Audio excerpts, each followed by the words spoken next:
Bonsoir, Jonathan. Salut, ça va bien? Ouais, fait que là, je t'ai rebaptisé Joe. Joe. Joe. Quand est-ce qu'on mange Joe? Vraiment content de te retrouver. Ça fait un petit moment qu'on s'était vu. Fait Ouais, que ça plusieurs te fait semaines, du bien des vacances? Ouais, je me suis presque reposé C'était à presque travailler reposé. chez nous. C'est bon. On se repose pas quand on travaille à la maison. Projet de gazebo, ça tient occupé. Oui, oui, c'est ça. D'ailleurs, je pense que pour la prochaine fois, tu vas nous envoyer des photos. On va montrer aux personnes comment ton père travaille dans la construction d'un gazebo. Même pas. Même tout seul, pas. tout seul, tout seul. Aujourd'hui, tu nous fais faire un tour des nouvelles en commençant par le mystère qui s'épaissit autour de Boeing. Oui, la dernière fois, on avait parlé de Boeing, là, qui avait plusieurs passe-droits, beaucoup d'accidents, Ouais. de choses louches autour. Là.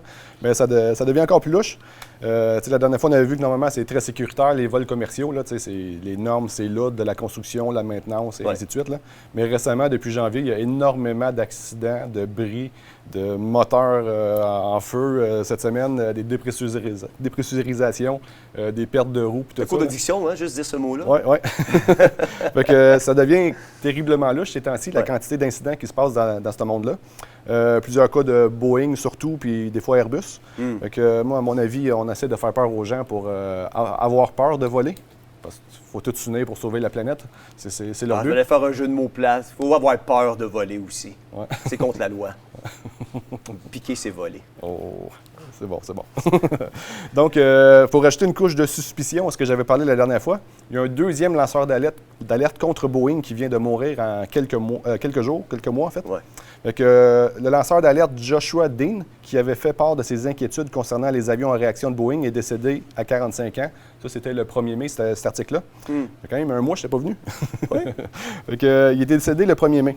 Fait que Dean, dans le fond, c'est le deuxième lanceur d'alerte lié à Boeing à mourir en 3 mois. Puis si on recule un petit peu historiquement, le premier, c'était en mars. Le premier gars, c'était John Barnett. Il avait 62 ans.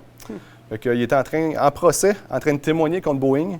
Puis il s'est supposément suicidé dans sa voiture d'une balle à la tête qu'il s'est infligé lui-même pendant le procès. Fait que assez louche en partant. Fait que si on recule, si on parle un peu de John Barnett en premier, qui est le premier des deux à être décédé là, en mars. Un article de CBS là, que j'ai été recherché à la fin mars. Dans le fond, John Barnett a travaillé chez Boeing pendant 32 ans, dont les 7 dernières années en tant que responsable qualité. Fait qu'il est devenu lanceur d'alerte malgré lui, en fait. Là. Fait que, il est démissionné de l'entreprise en 2017, invoquant le stress lié au travail parce qu'il voyait des problèmes puis il a levé des flags.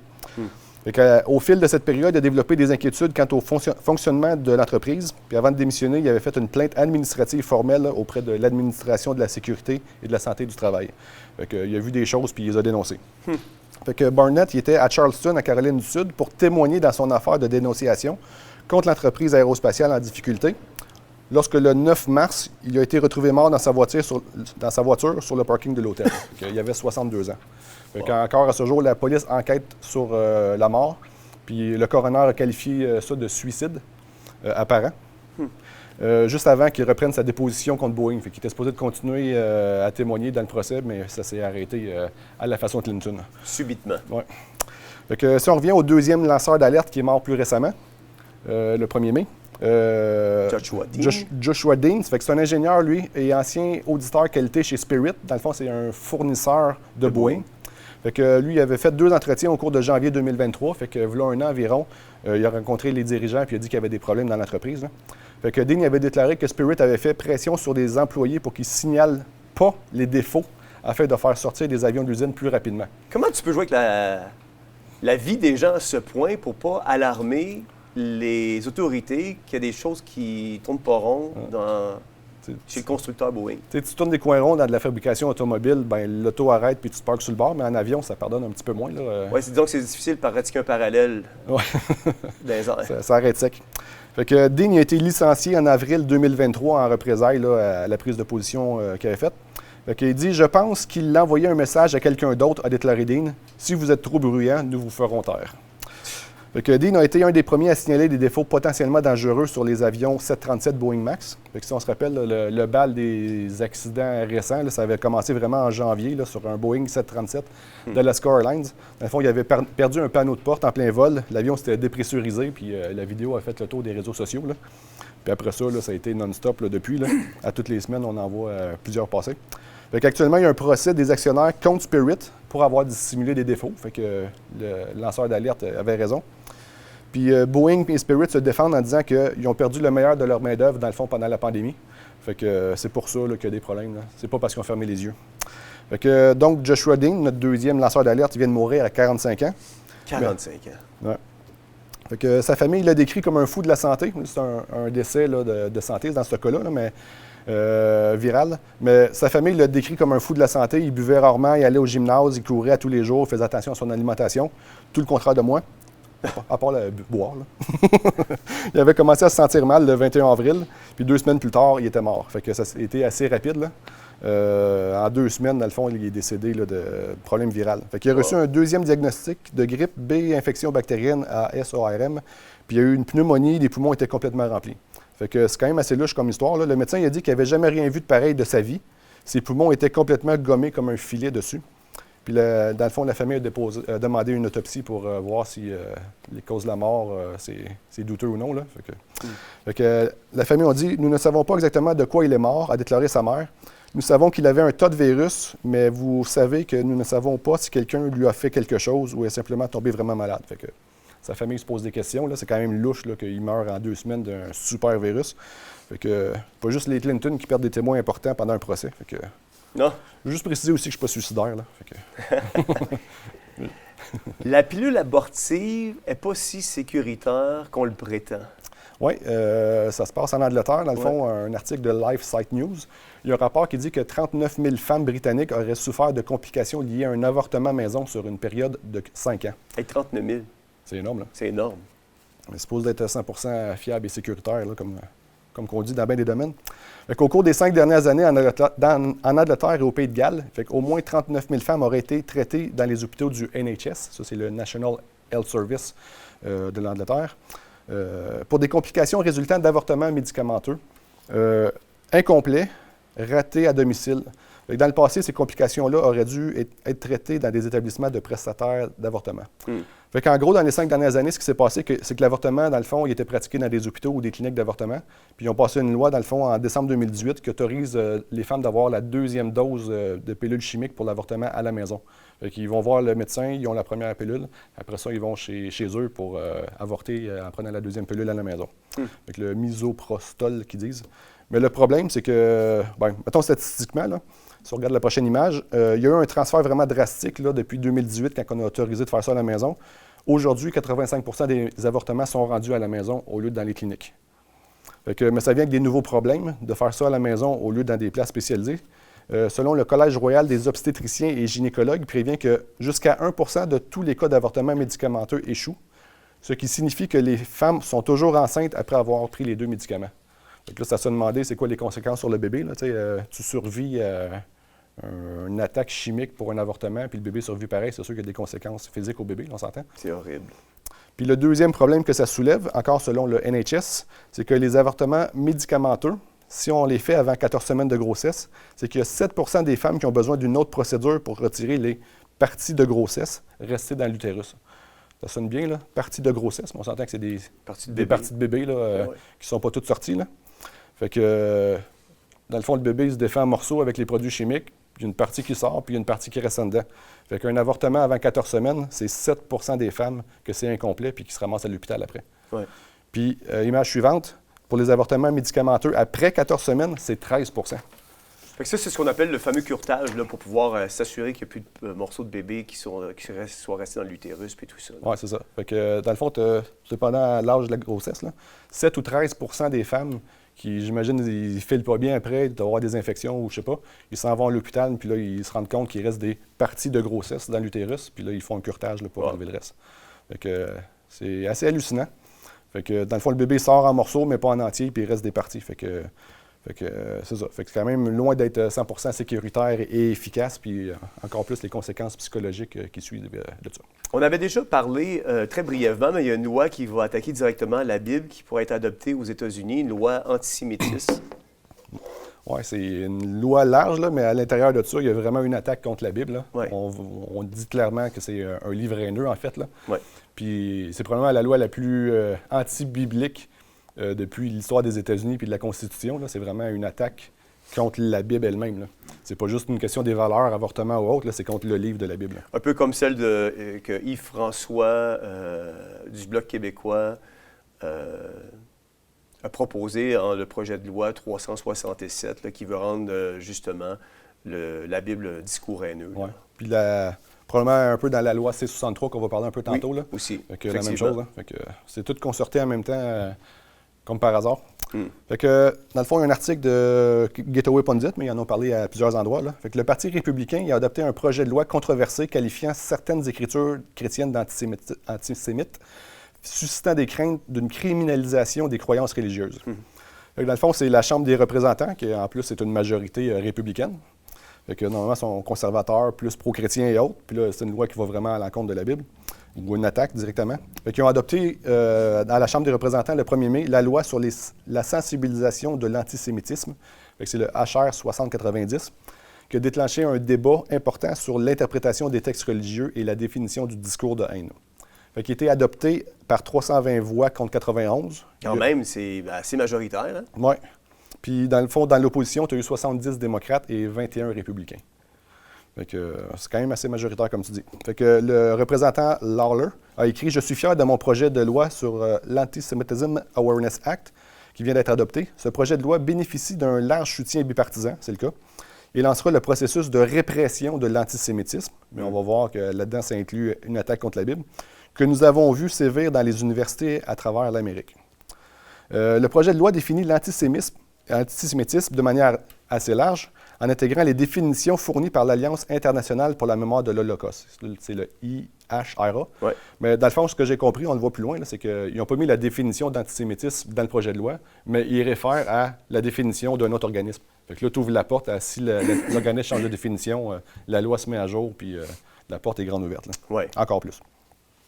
Fait que la représentante Marjorie Taylor Greene a dit « L'antisémisme est une erreur, mais je ne voterai pas pour cette loi-là, qui pourrait condamner les chrétiens d'antisémitisme pour avoir cru à l'Évangile qui dit que Jésus a été livré à Hérode pour être crucifié par les Juifs. » C'est vraiment ce côté-là. Là, dans le fond, la Bible dit que les pharisiens, les Juifs, dans le fond, ont fait crucifier Jésus, qui était le Messie. Jésus venait pour être le Messie des Juifs, mais ils l'ont rejeté. Fait que la Bible dit ça, noir sur blanc, mais eux ils utilisent ça pour dire la Bible, dans le fond, devient une attaque contre les Juifs. Fait que dans les définitions ou exemples retenus par le projet de loi qui sont basés sur l'IHRA, on dit que l'antisémitisme est une certaine perception des Juifs qui peut s'exprimer par une haine envers les Juifs. Les manifestations rhétoriques et physiques de l'antisémitisme visent des individus juifs ou non-juifs, c'est large, ou leurs biens, ainsi que des institutions communautaires juives et des établissements religieux. Fait qu'ils visent quand même assez large dans ce projet de loi-là. Puis là, on listait des exemples contemporains sur le site d'antisémitisme qui pourraient inclure, mais sans s'y limiter. Fait que là, tout ça, c'est des choses qu'on peut voir comme haineux, puis ça pourrait être un crime si on va contre ça. Là. Fait que j'ai une dizaine de points, 11 points, dans le fond, que la loi réfère à la définition de l'IHRA. Le premier point, c'est appeler, aider ou justifier le meurtre ou le tort causé aux Juifs au nom d'une idéologie raciale ou d'une vision extrémiste de la religion. Fait que ça, on s'entend que c'est déjà criminel. Fait que peu importe la couleur, la race ou autre, appeler au meurtre ou la violence et autres, c'est déjà un crime. Puis tu n'as pas besoin de mettre une race ou une couleur au bout de la ligne pour dire que c'est plus un crime. Là. Fait que c'est déjà ça, un crime.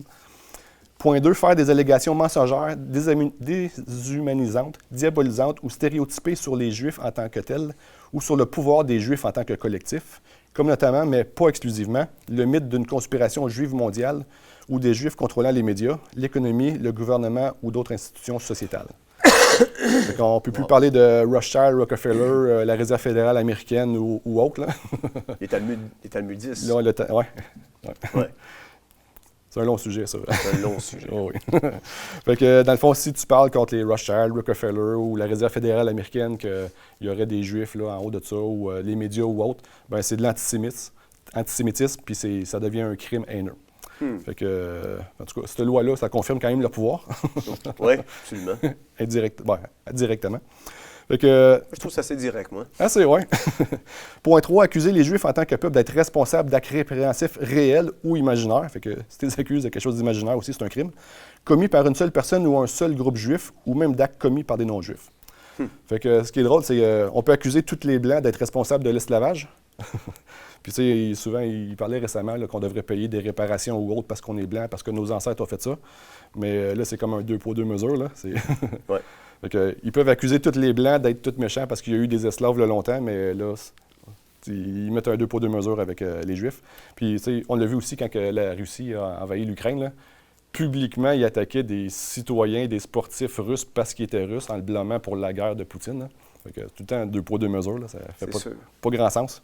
Fait qu'il y a vraiment eu des persécutions publiques contre des personnes russes en 2022, là, complètement non justifiées. Mais ça, c'était correct. Points 4 et 5, là, il parle de nier ou de questionner l'Holocauste juif. Fait qu'on s'entend que c'est discutable, mais ça ne devrait pas être un crime criminel qui peut t'envoyer en prison, là. Non. Point 6, accuser les citoyens juifs d'être plus loyaux envers Israël qu'envers les intérêts de leur propre maison. Fait que quand même assez exagéré de dire que ça, c'est criminel. Ouais. 7, nier au peuple juif son droit à l'autodétermination, par exemple en affirmant que l'existence d'un État d'Israël est une entreprise raciale. Fait que, encore une fois, c'est discutable, mais est-ce que ça mérite d'être un crime? Point 8, appliquer deux poids, deux mesures en exigeant d'elle un comportement qui n'est attendu ou exigé d'une autre nation démocratique, en parlant d'Israël. Fait que, dans le fond, il ne faut pas que tu critiques les décisions politiques d'Israël. Encore une fois, c'est discutable, mais est-ce que ça devrait être un crime? Non, à mon avis. Bien, dès que tu parles de politique, tu peux avoir des opinions contraires. Fait que si tu challenges les politiques de ton pays, c'est pas nécessairement un crime, là. Mm-hmm. Puis on s'entend qu'on fait tout ça, critiquer les politiques de nos pays, puis des autres pays. Puis, c'est sûr. Ouais, fait que là, il y a un pays qu'on ne pourra pas le faire. OK. Point 9, utiliser les symboles ou les images associées à l'antisémitisme classique. Par exemple, les affirmations selon lesquelles les Juifs auraient tué Jésus. Fait que c'est là, c'est le bout qui vient attaquer la Bible. Fait que le fait de dire que les Juifs auraient tué Jésus, ce que la Bible dit, dans le fond, pour caractériser Israël ou les Israéliens. Fait que, dans le fond, c'est à ce point-là, entre autres, que la Bible devient haineuse contre les Juifs. Fait que ça devient un crime. Fait que d'avoir une Bible ou de dire ça publiquement, ça devient un crime. Donc, tu es en train de me dire que relater la vérité, relater un fait, ça devient un discours haineux, devient un crime. C'est ça. Wow. Ouais. Tu sais, quand on change d'histoire, des fois, ça se fait petit peu par petit peu. Des fois, ça se fait plus vite, là, mais c'est ce que la Bible dit. Historiquement, c'est ce qui est arrivé. Puis ils doivent le relater aussi dans le Talmud, là. Et, wow. Des paroles assez intenses contre Jésus dans le Talmud babylonien, là. Donc, point 10, faire des comparaisons entre la politique israélienne contemporaine et celle des nazis. Fait que ça aussi, c'est discutable, mais est-ce que ça devrait être un crime?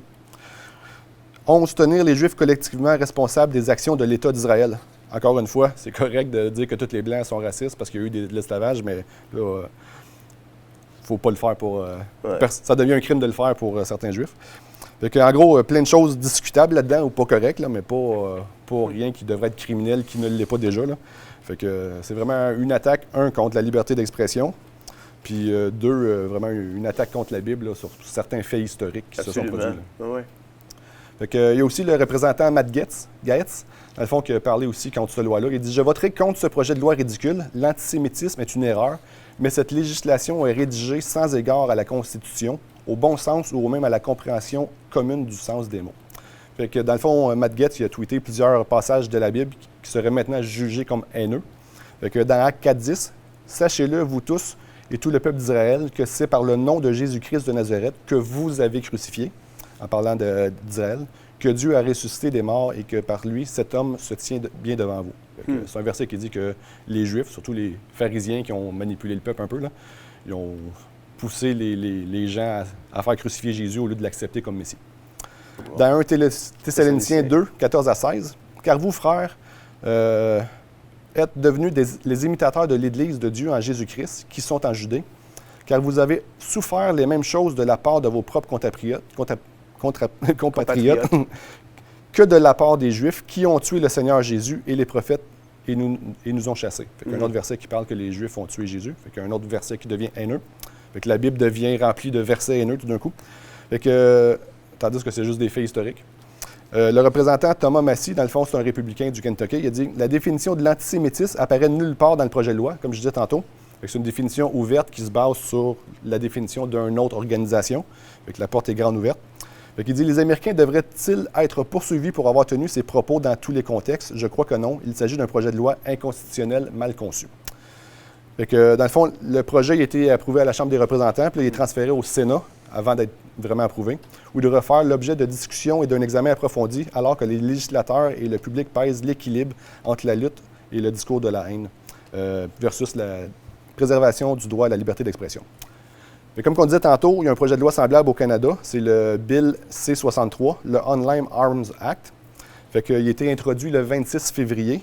J'ai été revoir tantôt, puis il est encore à l'état de première lecture. Fait que, dans le fond, il n'est pas encore passé, mais il est comme en lecture pour approuver une future loi. Fait que, dans le fond, le projet de loi C-63 donnerait à la police le pouvoir rétroactif de fouiller sur Internet pour trouver des discours haineux pour des crimes commis avant la loi. Fait que ça serait vraiment une loi rétroactive, ça serait vraiment une première au Canada pour juger des crimes qui ont été faits avant une loi. Fait que, il y a aussi un volet qui protège les enfants là-dedans. Là. Fait que, oui, ça sonne bien, là. Mais il y a aussi un côté qui... tout ce qui incite à la haine, fait qu'il y a une grande porte ouverte un peu comme cette loi-là aux États-Unis. Fait que tout ce qui est violence, extrémisme, terrorisme, c'est déjà des crimes, mais là, on s'attaque vraiment à la liberté d'expression, la liberté religieuse. Fait que... J'ai un doute quand les libéraux disent qu'ils veulent protéger nos enfants, là, mais bon.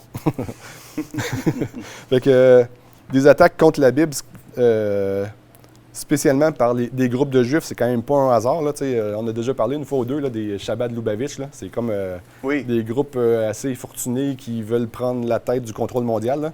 Fait que, dans le fond, on s'entend, ils contrôlent des politiciens par de l'argent ou autre. Là. C'est pas les seuls, il y en a plein, on s'entend. Ils se battent tous pour la tête. Là. Fait que, ils visent d'imposer à tous ces groupes-là, juifs et non-juifs, un des projets à long terme, là, c'est les 7 lois de Noaïd. Fait que, ça vient pas de la Bible, ça vient du Talmud babylonien. Fait que, dans le fond, tout chrétien, dans le fond, deviendrait en opposition avec 2 des 7 lois. Fait que quand tu crois en Jésus ou que tu l'adores, ça fait... C'est une attaque contre un des lois qui est le blasphème ou l'idolâtrie. Fait que, cette loi Noaïd, puis une des premières... La première des 7 lois, c'est d'établir des tribunaux puis de juger les coupables, genre les chrétiens qui croient en Jésus pour blasphème et idolâtrie. Fait que, en gros, on est en train d'essayer d'enlever la partie chrétienne de société judéo-chrétienne, puis de garder juste le judéo, tandis que la majorité des Américains, on s'entend, sont de confession chrétienne. Puis là, on est en train d'enlever le côté chrétien, garder juste le côté judéo. Moi, à mon avis, ils préparent des lois pour les tribulations à venir. Là. Il va y avoir des attaques assez fortes contre les chrétiens. Là. Fait que c'est déjà la table qui se met avec ça. Absolument. Puis quand je parle d'opposition contrôlée, je niaise pas. On n'a jamais dit que tu niaisais. Il y en a qui voient l'opposition contrôlée partout, mais dans ce cas-là, tu as Trump et son Jared Kushner, qui est un Shabbat Lubavitch. Il donne beaucoup d'argent, dans le fond, dans ces groupes-là. Mais les patriotes sont au contrôle. Il y en a beaucoup qui attendent encore que Trump vienne nous sauver, mais Trump, il est avec ces groupes-là. Là, fait que c'est des groupes qui sont anti-chrétiens, malheureusement. Fait que, cela étant dit, il ne faut pas mettre tous les Juifs dans le même bateau. Il y a plusieurs groupes, comme dans les Blancs, comme dans n'importe quelle société, tout n'est pas homogène. Fait que tu as des Juifs, puis Dieu n'a pas fini de dealer avec les Juifs. Tu en as qui suivent le Talmud babylonien, comme ceux qui poussent les lois Noaïd. Tu as aussi ceux qui suivent vraiment l'Ancien Testament, le Tanakh, ou surtout la Torah, les 5 premiers livres. Mais dans le fond, on sait que ce que la Bible annonce, c'est les tribulations, 7 ans de tribulation à la fin des temps. C'est sûr. Puis le but de ça, dans le fond, c'est le focus revient sur Israël pour les ramener à Dieu. Parce que, comme on a vu, il y a 2000 ans, ils ont crucifié le Messie. Puis là, dans le fond, Dieu veut les ramener à eux. Fait qu'on sait que dans l'avenir, puis ça commence déjà à se préparer là, depuis longtemps, Israël va être détesté de tous, encerclé de tous. Israël va tomber à genoux puis invoquer le vrai Dieu. Puis ils vont comprendre qu'ils ont percé le Messie qui était Jésus. Fait que ça va être tout un revirement pour certains de ceux-là. Puis comme on a déjà parlé dans Zacharie 12, il arrivera en ces jours-là que je chercherai à détruire toutes les nations qui viendront contre Jérusalem, et je reprendrai sur la maison de David et sur les habitants de Jérusalem l'esprit de grâce et de supplication. Ils regarderont vers moi, celui qu'ils ont percé. Fait que c'est déjà un verset de l'Ancien Testament qui annonçait que Jésus allait venir et qu'il allait percer le Messie, il n'allait pas l'accepter. Fait que c'est ce qui se passe, c'est ce que la Bible relate. Ça fait 2000 ans que c'est écrit. Puis là, ça devient un discours haineux, mais c'est écrit. Un jour, ils vont réaliser qu'ils ont percé le Messie et puis ils vont se tourner vers Dieu. Fait que... Mais tu sais, je trouve ça intéressant, Jonathan, parce que cette manipulation de l'information, parce que ce qu'on veut faire en réalité, c'est cacher la vérité sous des lois antisémitistes. C'est de cacher vraiment ce qui s'est passé à travers l'histoire biblique, à travers des lois antisémitistes pour ne pas accuser ou une nation précisément à travers l'histoire de ce qui s'est produit. Puis ça m'amène à terminer avec nos auditeurs en vous disant que ces complots-là, c'est pas d'hier que ça prend place. Pendant que Jonathan parlait, j'étais en train de chercher un verset biblique dans Matthieu 28. Matthieu 28, ça nous dit, verset 11, « Pendant qu'elles étaient en chemin, quelques hommes de la garde entrèrent dans la ville et annoncèrent au chef des prêtres tout ce qui était arrivé. Après s'être réunis avec les anciens pour tenir conseil, ceux-ci donnèrent une forte somme d'argent aux soldats qui étaient chargés de garder le tombeau de Jésus pour s'assurer que personne ne vienne voler son corps pour dire qu'il était ressuscité.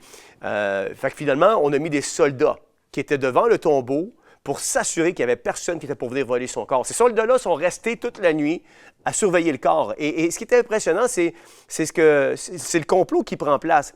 Verset 13 va nous dire, « Dites que ses disciples sont venus de nuit voler le corps pendant que vous dormiez. Et si le gouverneur l'apprend, nous l'apaiserons et nous ferons en sorte que vous n'ayez pas d'ennui. » Les soldats prirent donc l'argent et se conformèrent aux instructions requises. C'est pas d'hier que le complot existe. C'est pas d'hier qu'on va essayer de cacher la vérité et dévoiler, bâtir sur un mensonge la résurrection de Jésus-Christ. Donc, de voir des lois antisémitistes qui veulent rendre la Bible un discours haineux alors qu'elle rapporte que ce sont les Juifs qui ont crucifié Jésus. Il n'y a rien de surprenant là-dessus aujourd'hui. On fait juste perdurer une coutume qui avait déjà pris place à la mort et à la résurrection de Jésus-Christ.